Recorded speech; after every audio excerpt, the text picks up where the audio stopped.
Bonjour et bienvenue à Électron Libre, votre émission où on vous parle de n'importe quoi.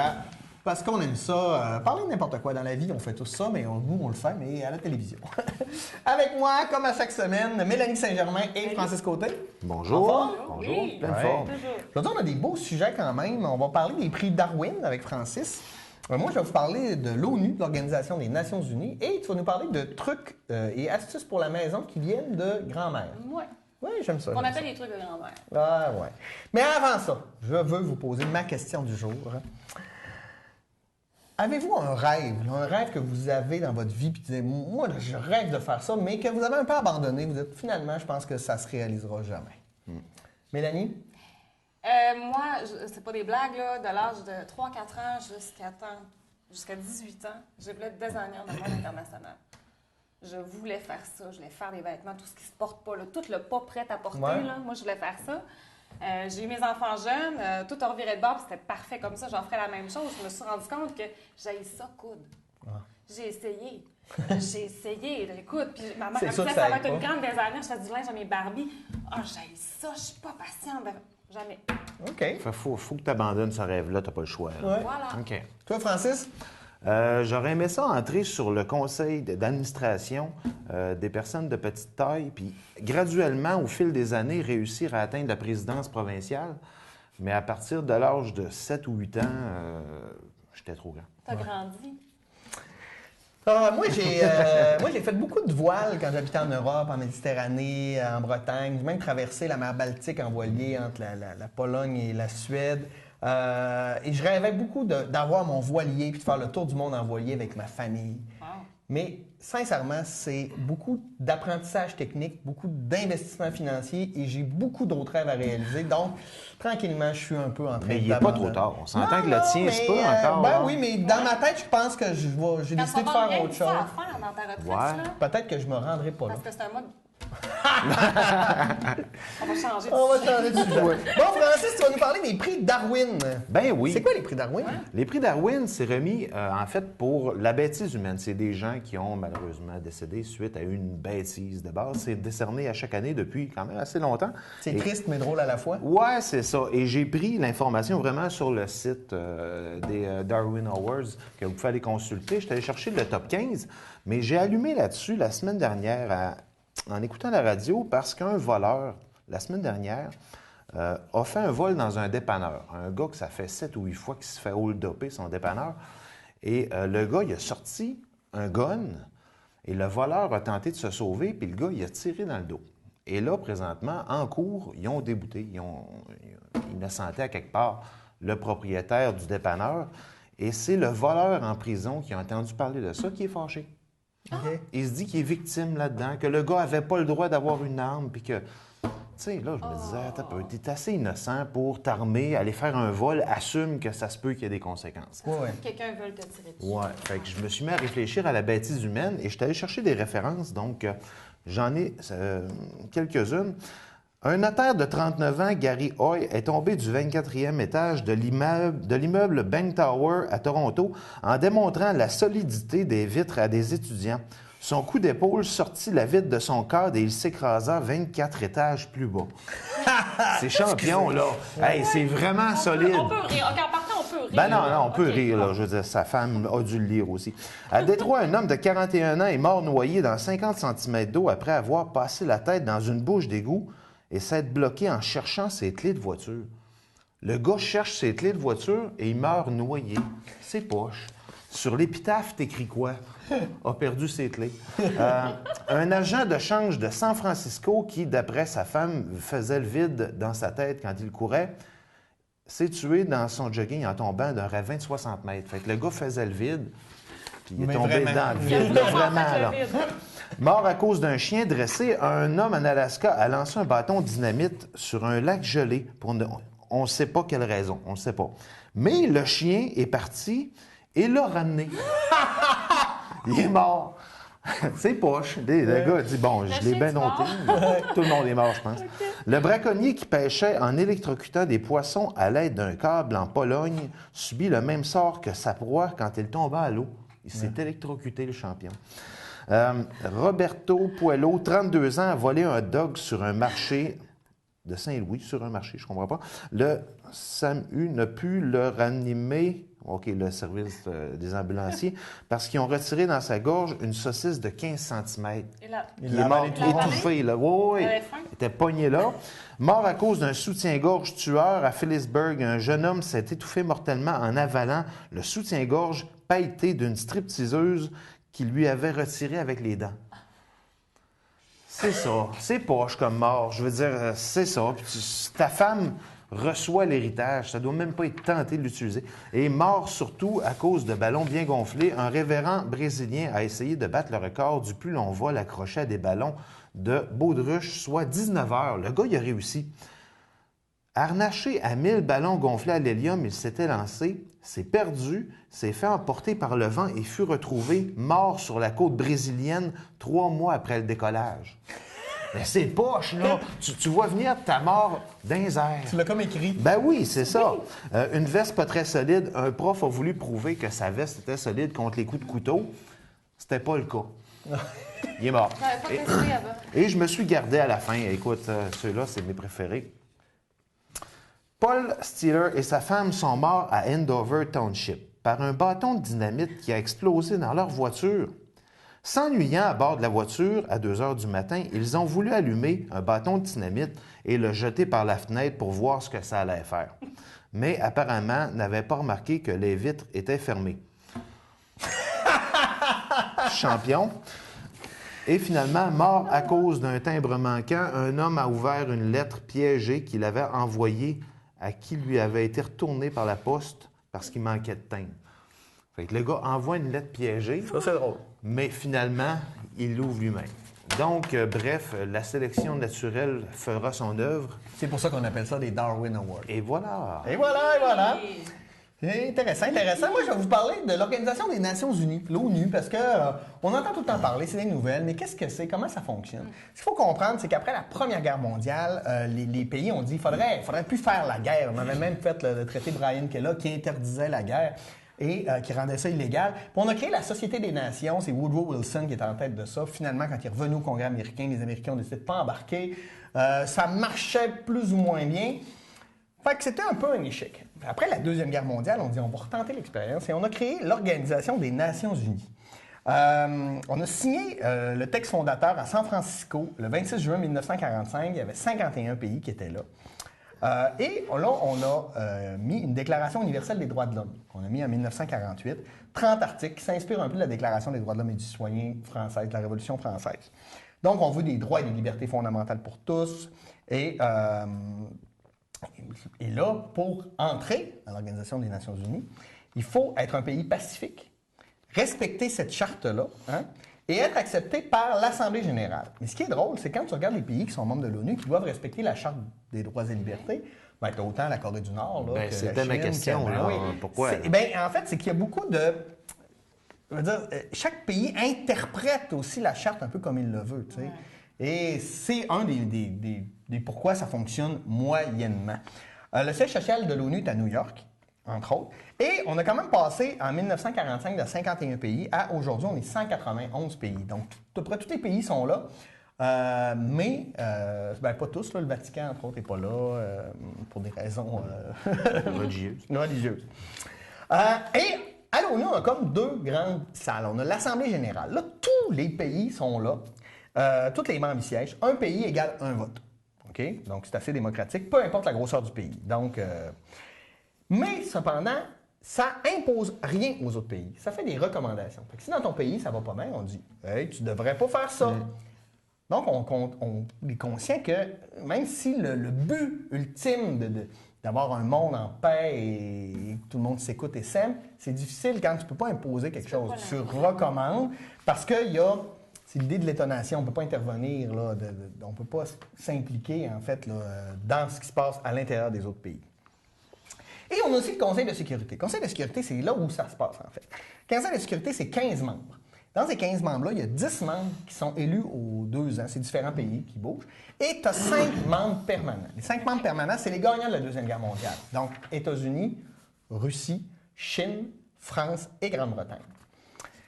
Et eux sont toujours là. Et ces membres-là ont un droit de veto. Fait que tous ces membres-là ont un droit de veto, donc de dire tout le monde est d'accord, moi je suis pas d'accord, ça ne fonctionnera pas.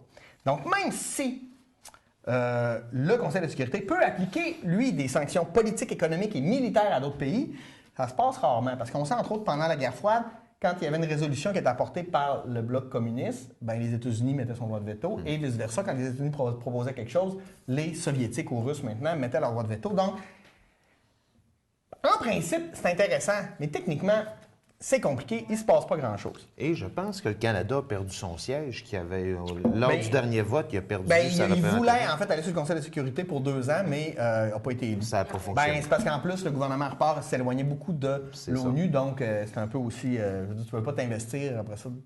Tu ne veux pas t'investir dans l'organisation, puis après ça, tu demandes un siège. C'est ça. C'est ça. L'ONU, c'est 50 000 salariés, 2 langues de travail, l'anglais et le français, qui est la langue de la diplomatie partout à travers le monde.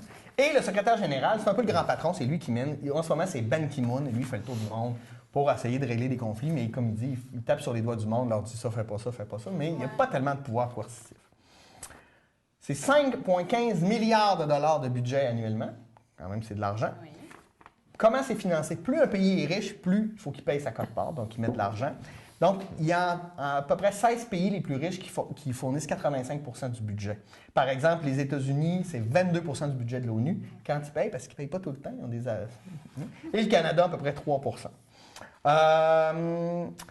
L'ONU, c'est pas juste des décisions politiques, ça va être entre autres l'UNICEF, l'UNESCO, il y a plein de l'Organisation mondiale de l'aviation, de l'agriculture, etc. Ils ont beaucoup de bureaux qui, eux, sont plus fonctionnels, en fait, qui font des choses. Et aussi, bien sûr, les casques bleus. On connaît les casques bleus, c'est une invention canadienne. Lester B. Pearson, le prix Nobel de la paix, je ne me rappelle plus quelle année, pour là-dessus. Fait qu'on travaille à l'ONU à beaucoup de choses.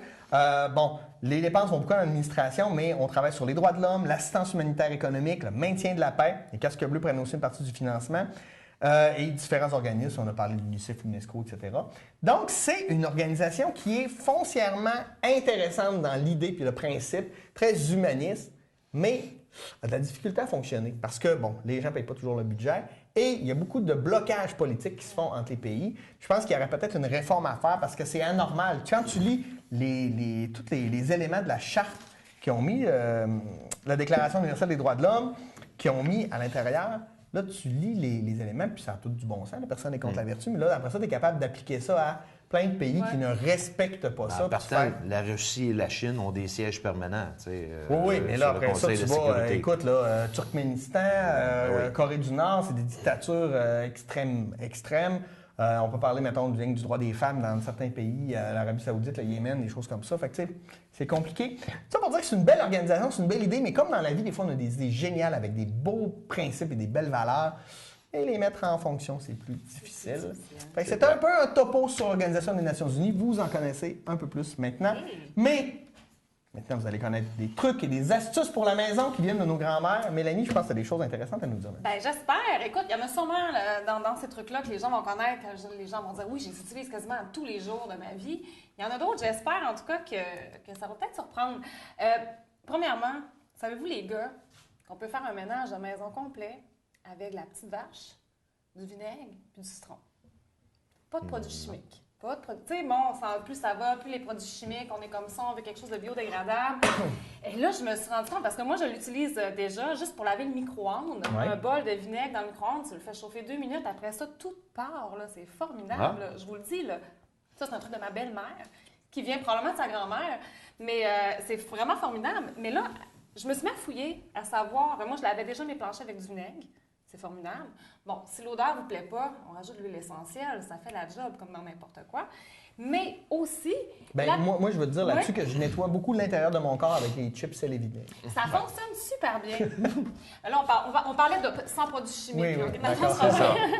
Donc, c'est fou. Là, je me suis mis à fouiller, à savoir, est-ce qu'on peut vraiment faire tout le ménage avec ça? Je voulais avoir plus de trucs encore. C'est formidable ce qu'on fait. Le citron, c'est désinfectant, ça a des propriétés désinfectantes, ça élimine les graisses. On peut se faire de la belle petite pâte avec la petite vache, avec un petit peu d'eau, rajoute du citron là-dedans pour des plaques vitrocéramiques. C'est formidable. OK? Tout ce qu'il y a de fenêtres, planchers, comme je disais, micro-ondes, le vinaigre, c'est formidable. Encore là, tu n'aimes pas l'odeur, tu rajoutes des huiles essentielles dedans. Même chose pour le soda, tu te fais un petit spray avec de la petite vache dedans, un petit peu de vinaigre, de l'eau, du citron ou des huiles essentielles. Et tu peux tout laver dans la maison avec ça. Ça a vraiment des propriétés désinfectantes. Ça fonctionne, ça sent bon et c'est sans produits chimiques. Wow. On aime ça que les On petits aime bébés ça. qui se traînent à terre, là, tu te dis, je viens de laver ça pour ne pas nommer de marque au Monsieur Net ou au RTL. Ça sent tellement fort. Mais ça, c'est formidable. On peut tout faire. On peut même se faire des savons maison, des savons. Mais je vais continuer. OK. Bon, le lait. Le lait. Le lait. Une vieille tache de vin. Et puis là, je l'ai fait. Là. Mes enfants vont dans les bleuetières, puis tout ça, des taches de petits fruits. Les vêtements, quand ils ont lavé, après ça, c'est fini. Les taches, c'est partout, c'est terminé, ça cuit. Le lait, c'est formidable. On fait bouillir un chaudron de lait. Moi, j'ai sauvé des chandails là, qui étaient attachés depuis des années. Tu fais bouillir ton lait. Quand le lait est chaud, tu plonges ton vêtement dedans. Tu laisses 24 heures. Sérieux? Là, je te jure. Le lendemain, tu le prends, tu le mets dans la laveuse. Ou dans des céréales. Oui. Tu le tords pour récupérer dans les céréales. Tu le mets dans la laveuse, tu laves et c'est magique. Je vous jure, tous les taches de vin et de petits fruits rouges que nos enfants aiment tant, ça disparaît. Les taches de naissance. Aussi. Parce que j'ai dit taches de vin, Ouais. OK. Donc, je vous dis, le lait, c'est vraiment formidable, mais il faut vraiment le laver après parce que OK. sinon, les gens vont te juger. C'est ça. Ouais. On fait bouillir une grosse casserole de pâte, on le sait, ça déborde tout le temps. Le lait, ça déborde, c'est désagréable, ça tache les poils. Mettez juste une cuillère de bois sur votre chaudron comme ça. Aussitôt que la broue va monter, ça va redescendre à cause de la cuillère de bois. C'est formidable. Ça sauve bien des dégâts. Ah, oui. Oui. Ça, j'aime ça parce que Ah, c'est vraiment ben bon. ouais, genre. moi aussi. Ça déborde, hein? Tu sais, le lait, on le sous-estime, mais quand il part, c'est incroyable. La cuillère de bois sauve des vies. Parfait, j'aime ça. Mais je suis pas responsable, par exemple, si ça t'arrive pareil. Mais bon. La fameuse cassonade poignée en moton dans Ouais. le plat, on le vit tous. Tout le monde, moi, ce qui sortait le plus souvent, c'est la plure de patate. Ouais. Tu mets une plure de patate dans la cassonade, ça ramène la cassonade complètement neuve. Oublie-le pas là. C'est un peu le côté désagréable de la pomme de terre, je trouve. Parce que ça fait des dégâts, c'est moins agréable. Les grands filaments blancs. Des petites pépites. Bon, la tranche de pain fait la job. OK. Puis c'est pas long. La veille, tu te dis, je vais manger des crêpes demain. Merde, ma cassonade est pognée en pain. Mets-toi une tranche de pain dedans. Le lendemain matin, ça va être formidable. Ah. Je vous dis, ça marche. OK. Les fameuses fines herbes qu'on ajoute à l'épicerie, qu'on aime tant. Les herbes fraîches ou Les fines herbes, là, les herbes fraîches, exactement. Ouais. On achète en paquet. Souvent, on achète plus parce qu'on aime ça, on en met partout, mais des fois, il en reste beaucoup. Malheureusement, si on la laisse dans un petit contenant de plastique, On les ça perd. pourrit en Ouais. 2 jours. Sortez-les, mettez-les dans un verre d'eau, mettez-les au frigidaire. Ça pousse dans l'eau, ces fleurs-là, ces fines herbes-là, et sont bien dans l'eau. Fait que OK. mettez-vous des bouquets de fines herbes dans le frigidaire. C'est formidable. Tout le frigidaire, ça sent bon, c'est beau. Puis, ils vont durer quasiment une semaine de plus. Là. Wow. Après, c'est super efficace. Ah, c'est J'aime bon. ça. Autre chose, bananes. Les bananes, on les perd, ça se perd vite. Bon, quand ils deviennent noirs, on dit, bon, on les mangera plus. Mettez-les au congélateur. Au congélateur, après ça, on les prend, on les épluche, et ça fait des muffins, des pains aux bananes, n'importe quoi. C'est formidable. Et on peut Oh, les ouais, mais j'ai garder. des vieilles bananes noires dans le congélateur depuis Puis des tu t'en sers années. pas. Ben là, c'est Moi, pas, j'haïs là. ça, les bananes. Ben, écoute, ça fait des bons muffins, ça fait la job. Pour pas les perdre. Ça, c'est toi, là. Oui. De toute façon, C'est toi. les bébés, une purée de banane, c'est bon. Ouais, mais ça fait, oui, puis ça mange ouais. congelé comme ça, là. C'est formidable. C'est vrai. C'est formidable, Pierre. OK. Fais-toi des muffins. Nettoyer les bijoux. Ouais. Tu prends une plaque, un plat, tu le recouvres de papier d'aluminium et tu mets un petit peu de savon à laver le linge. Tu brasses les bijoux là-dedans, ils deviennent super éclatants, super beaux. C'est formidable. Ils vendent des petits produits, là, des petites affaires pour laver des bijoux, là, mais ça marche super bien aussi. OK. Sinon, les verrues, Hey, oui, ça, quand le thé gris. quelqu'un a ça, oui, j'ai gris. déjà entendu ça. Ça fonctionne. Il faut être patient. C'est Ouais. pas comme ça allait se faire brûler, mais quand tu as une verrue, tu te mets un thé de gris tous les jours. Tu changes ton thé de gris. Dans la colle, il y a une spécificité qui fait que le corps, pour lui, c'est quelque chose à combattre. Ouais. Fait qu'il va. Puis ça fonctionne vraiment. Le Ah. thé de gris. OK. C'est gris, là, du gros duct tape. Duct tape. Du duct tape. Voilà. Et la dernière petite chose, là, ça, c'est une découverte, il faut que je le sais. Je suis pas sûre en même temps, mais je vais peut-être essayer. Les cendres de poêle, tu les mélanges à de l'eau et tu mets de l'huile essentielle de citron. Et à ce qui paraît, ça fait un super bon Aphrodisiaque. produit, non, à lessive. Les cendres. Les centres de poêle à bois, là? Oui. Là, j'ai trouvé ça, là j'étais Ma curieuse. blonde n'acceptera jamais que je mette des centres de poêle à bois dans la Pas sûr non plus, OK? Mais je me dis, si quelqu'un l'a déjà essayé, écrivez-moi. Ça a l'air que ça a des propriétés vraiment nettoyantes, la cendre. Même pour les plaques aussi vitrocéramiques, la cendre avec l'huile essentielle de citron, tu fais une pâte avec de l'eau. À ce qui paraît, si vous voulez récupérer vos cendres, J'en ai essayez ça, tellement, puis dites-moi là, si vous avez scrappé votre linge ou pas. OK. Moi, je pense que je vais l'essayer. C'est bon. On va voir. Mais c'est ça. OK. Donc, j'ai fait le tour. OK, Les fines intéressant. herbes dans le lait, ensuite le linge dans le vinaigre. Exactement. OK, c'est bon, on va retient faire tout quelque ça. chose avec toi, Parfait. Les cendres dans l'eau, dans le frigo. Ben oui. Avec les bananes. Mon Dieu, que vos blondes m'aimeront. Non. Ah, c'est maintenant l'heure du top 10. Top 10 cette semaine, on va parler des types de leadership. Parce qu'on sait que dans la vie, on est tout le temps soit patron, mais on est tout le temps aussi subordonné à quelqu'un. Puis peu importe, des fois, même si on est patron dans la vie, on peut être dans un club de danse et pas être patron. On a tout le temps quelqu'un qui va nous donner des ordres. Puis vous allez voir à travers les types de leadership, vous allez reconnaître des gens ou vous reconnaître là-dedans. Moi, je suis patron dans la vie, mais à la maison, je suis tellement un employé. Là. Ah ouais. Mais tellement, là. Et c'est ça. Donc, 10 types de leadership, on va probablement parler des leaders directifs. Eux, ils définissent les rôles et les tâches de ceux qui relèvent d'eux et ils les supervisent étroitement. Tu vas faire ça, comme ça, puis je te check. OK. Comprends? Ça, c'est des leaders directifs. Des leaders formateurs, ou on appelle aussi un peu des leaders coach. OK? Eux aussi vont définir ton rôle, tes tâches, qu'est-ce que tu as à faire, mais ils vont prendre aussi tes idées, tes suggestions. OK? ouais. Tu devrais faire ça de même? As-tu une idée? Ou sinon, fais ça. Je t'écoute aller. un peu, mais pas trop. Tu sais. On a les leaders qui délèguent. Ça, c'est des leaders qui, eux, ils sont impliqués dans les décisions et la résolution de problèmes, mais c'est toi qui vas décider. Je te laisse décider quand, comment tu vas le faire. Donc, je te délègue. Ça, il faut que ça soit fait. Mélanie, fais-le quand tu veux. Idéalement, 17 une semaine. On a aussi des leaders coercitifs. Oh! C'est un beau mot, Ça, c'est le style « fais ce que je dis ». OK? Lui, il demande l'acquiescement immédiat. Il est particulièrement utile quand c'est des situations radicales, des situations de crise, parce que là, il faut prendre une décision maintenant, tout de suite, c'est comme c'est ça. On a le leader autoritaire. Lui, il mobilise les gens autour d'une vision, d'un but. On va par là. C'est ça qu'il faut faire. Mais il donne une certaine liberté aux gens de comment y parvenir. On a le leader rassembleur. Moi, je l'aime beaucoup, ça. Ouais, moi aussi, gars. Ça, c'est les gens d'abord.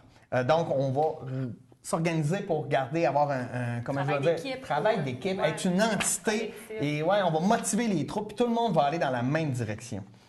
Donc, c'est l'harmonie d'équipe qui est importante. On a le leader démocratique. Lui, il veut fonctionner par consensus. Bon, c'est intéressant, mais des fois, c'est long. Parce que là, on va parler. Tu sais, c'est un leader. On parle. Bon, comment tu vois ça? Comment tu vois ça? On va arriver à quelque chose. La main levée, le vote. Puis Oui, comment, vers où on va, comment on y va, ça peut être plus long. En situation de crise, par contre. En situation de crise, ouais, non, là, c'est zéro. Là. C'est zéro le genre de leader que tu as besoin parce que lui, ça peut être long. Oh, on en connaît tous, là, Oui, c'est ça. des gens comme Oui, ça. Non, c'est drôle. Oui, bien les noms, nomme-en, voilà. Oh. Non?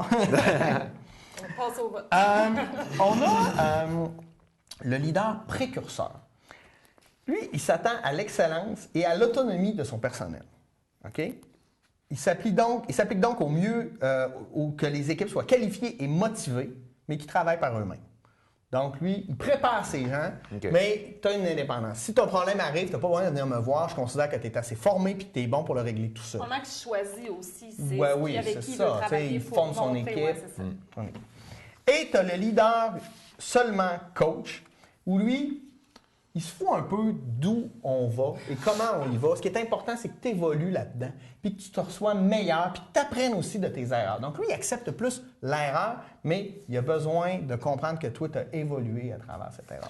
Je peux-tu faire une parenthèse Ouais. là-dessus, non? J'ai lu un livre qui s'appelle Le leadership moteur et l'auteur parle de collaboration résolue. C'est-à-dire que si tu as un leadership qui est descendant, que tu dictes c'est quoi qui est important à ta gang, tu espères qu'il embarque, mais que tu ne l'expliques pas, ça ne marchera pas. À l'inverse, si quelqu'un consulte trop ces gens, qui se dit les bonnes idées vont venir de vous autres et la direction de notre entreprise ou ben non, de notre organisation va passer par vous, ça ne marche pas, c'est prouvé.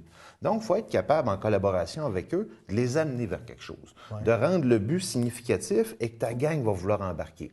Dernière chose, la nouvelle génération, c'est des enfants qui, à la maison, on négociait. On expliquait. Tu peux pas jouer avec Tommy parce que je veux pas que tu acceptes telle chose parce que... Et là, on donne des balises en expliquant tout. Et ces gens-là arrivent sur le marché du travail. Si tu leur dis, je vais te dire comment ça marche, puis c'est ça, ça fonctionne pas. Tu dois expliquer, tu Ils dois doivent comprendre pourquoi ils font les choses. contextualiser pourquoi tu fais les choses. Et ça, Mais c'est pas dans c'est toutes les générationnel. entreprises. Ouais, mais c'est pas dans toutes les entreprises. Il y a des endroits où tu es là, puis c'est fais ce que je te dis, ça marche de même, sinon, ben Non, mais va-t'en. c'est ça. Faut que En tu sois capable de 2016, dealer avec ça ou pas. Ça va être difficile de faire fonctionner. Puis effectivement, au niveau de l'efficacité, la preuve est faite que ça marche pas. Toi, t'es quel type de leader? Collaboration. Ouais. Travailler avec la gang. Moi, je suis Moi, je parle de mes rassembleur. Moi aussi, équipes. Ouais, c'est ça. rassembleur, on J'aime va ça, moi, travailler en ensemble, équipe. puis, Puis, en fait, j'aime pas tellement être leader. Ouais, Mais ça t'es paraît. rassembleur pareil. Ouais, c'est Hein, ça. regarde, je vous ai rassemblés autour d'une table pour parler d'un peu n'importe quoi. T'as bien Et- réussi. Merci d'avoir été des nôtres cette semaine encore. Et la semaine prochaine, on sera toujours là pour vous parler encore de... On verra la semaine prochaine. Bonne semaine. Bon. La toune, elle reste dans la tête. Hein? Mais bon, on va changer. bon.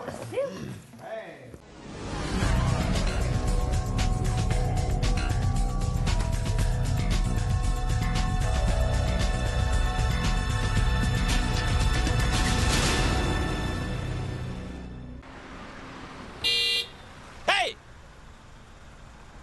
On devrait aller à la pêche ensemble. Barbecue chez nous, ça te tente?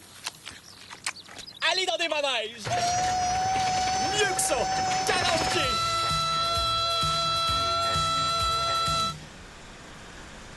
On se connaît même pas.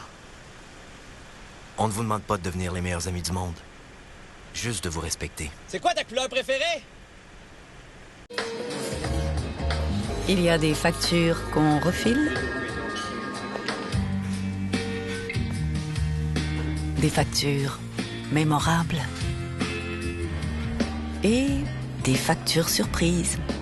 Peu importe la facture, à compter du 1er novembre, la loi oblige les restaurateurs du Québec à vous remettre une facture reconnaissable à son code barre. Cela nous assure que les taxes et les sommes dues en impôts vont bien dans notre portefeuille collectif. Roulez jusqu'au bout de la route.